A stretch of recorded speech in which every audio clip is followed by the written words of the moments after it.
Bitcoin? Bitcoin. 5 years from now, what's it worth?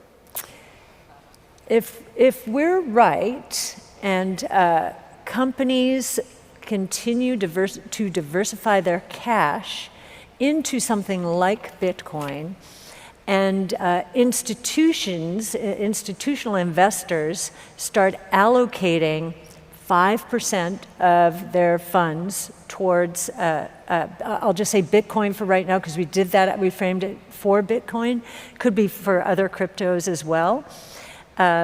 We believe that the price will be tenfold of where it is today. So instead of 45,000, over 500,000. Hey guys, welcome back to Maniba Invests. Cathie Woods was recently on the SALT forum in New York and had a lot to say about crypto.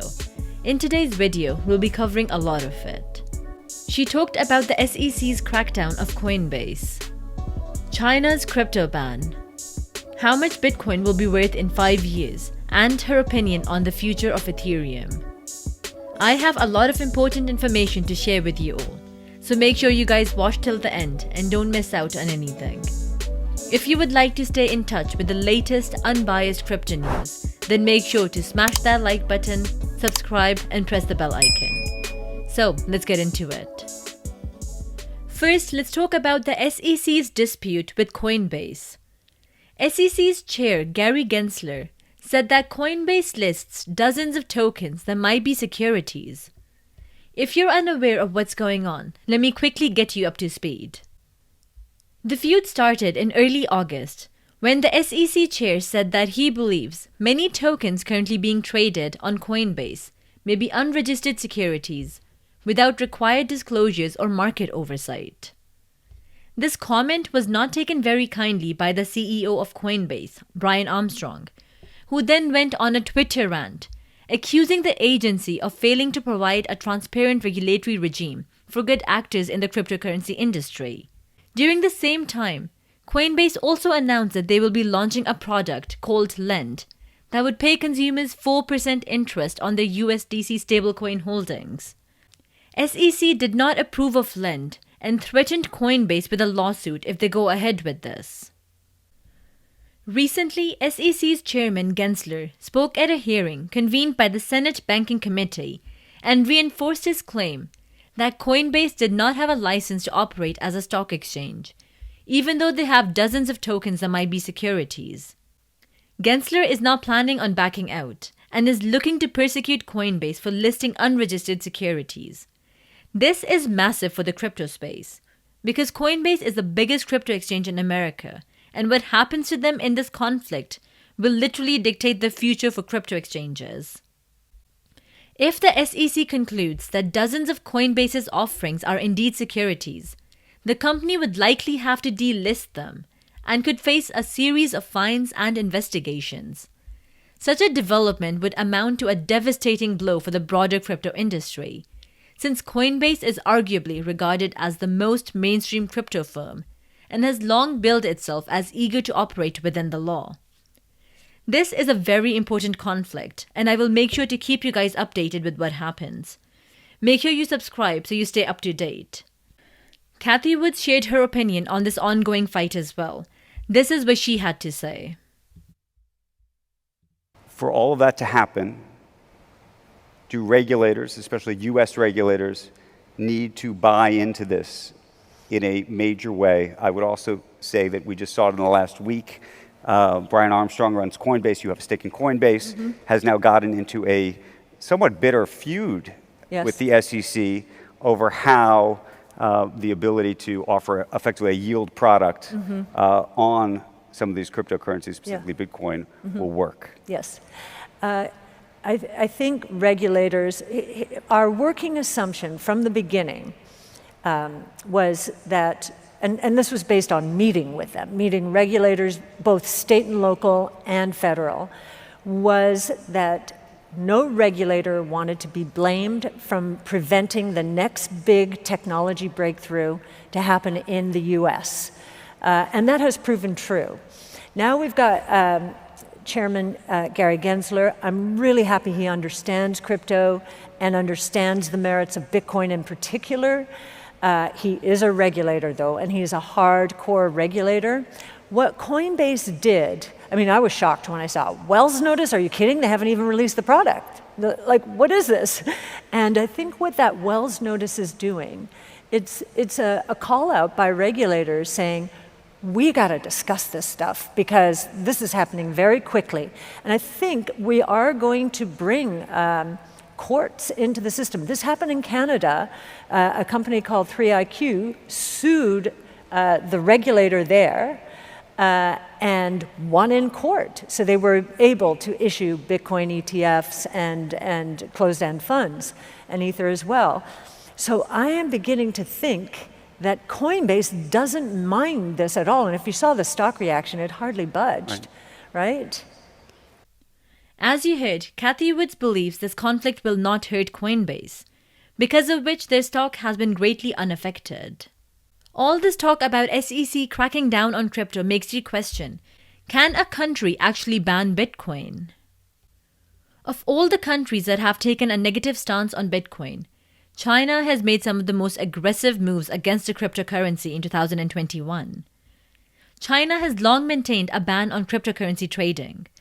But in 2021, the country forced crypto miners to shut down their operations and relocate out of the country. So can the US do the same? Or even worse, can they fully ban the use of Bitcoin? CEO of MetalPay said, Bitcoin is too deeply entrenched in the US financial system, both culturally and technologically, to ban. It would mean closing down institutions overseeing billions of dollars of assets, shedding tens of thousands of jobs, sending innovation overseas, and fueling a black market for Bitcoin.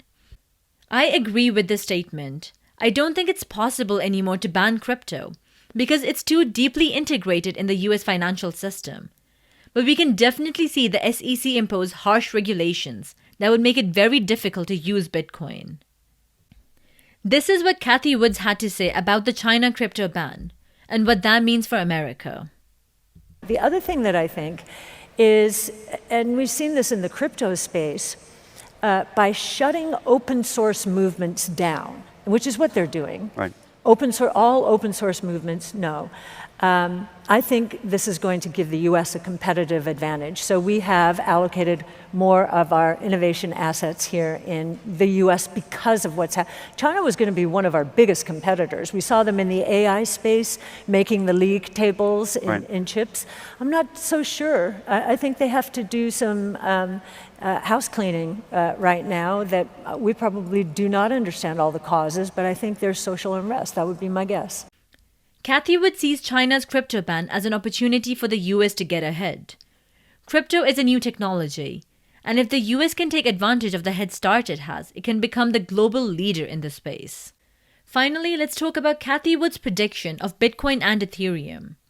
Cathie Wood predicts Bitcoin will surge to $500,000 in 5 years, and says ARK Invest's confidence in Ether has shot up dramatically. Listen to this. Okay, new topic. Our other favorite topic. You know what it's going to be?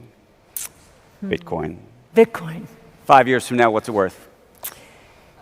If we're right and companies continue to diversify their cash into something like Bitcoin, and institutional investors start allocating 5% of their funds towards, I'll just say Bitcoin for right now, because we did that, we framed it for Bitcoin, could be for other cryptos as well. We believe that the price will be tenfold of where it is today. So instead of 45,000, over 500,000. Next, Cathie Woods was asked that if she could only pick one cryptocurrency to hold forever, which one she would choose. Here's what she said. If you could own Bitcoin, Ethereum, or some other crypto currency, and you could only own one, which would it be? That is becoming a harder and harder question to answer. I think I'd default still to Bitcoin because countries are now deeming it legal tender, and we haven't even put that into our thinking. Ether, however, is seeing an explosion in developer activity thanks to NFTs and DeFi. I'm fascinated with what's going on in DeFi, which is collapsing the cost of the infrastructure for financial services in a way that I know that the traditional financial industry does not appreciate right now. So it does have to move from proof of work to proof of stake. That transition is underway and seems to be taking hold. Here's how I'll answer that question. Our confidence in Ether has gone up dramatically as we've seen the beginning of this transition from proof of work to proof of stake. We'd still probably do 60% Bitcoin, 40% Ether. As you heard, Cathie Woods' current crypto holdings consist of 60% Bitcoin and 40% Ethereum. But if she could only hold one crypto forever, she would hold Bitcoin, because now countries have started to adopt it as well. We have talked about El Salvador quite a bit on this channel, and I've always told you guys just how important their adoption of Bitcoin is. Cathie Woods thinks the same. According to the president of El Salvador, one of the ways Bitcoin will help El Salvador's economy is that the country will save $400 million a year in remittance fees by adopting Bitcoin. Remittance is used to describe the sum of money sent by someone working abroad to his family back home. So basically, international transfer of money. This claim is not entirely true, because the only way using Bitcoin would be cheaper than using hard currency for remittance purposes would be if people don't withdraw Bitcoin as hard cash after transferring it. At present, traditional transfer methods are the cheapest way to make remittance payments. El Salvador's long-term aim is to fully integrate Bitcoin in their economy, so people will not need to transfer their Bitcoin to hard cash. At that point, using Bitcoin for remittance purposes will be favorable, but that's not the case right now. And that wraps it up for today's video. If this video was helpful, then make sure to smash that like button, subscribe, and press the bell icon. This will be greatly appreciated as it helps our small community to grow. Also, share your opinions down below. Do you agree with Cathie Woods' take on crypto, or do you have conflicting opinions? Until next time, take care and keep investing.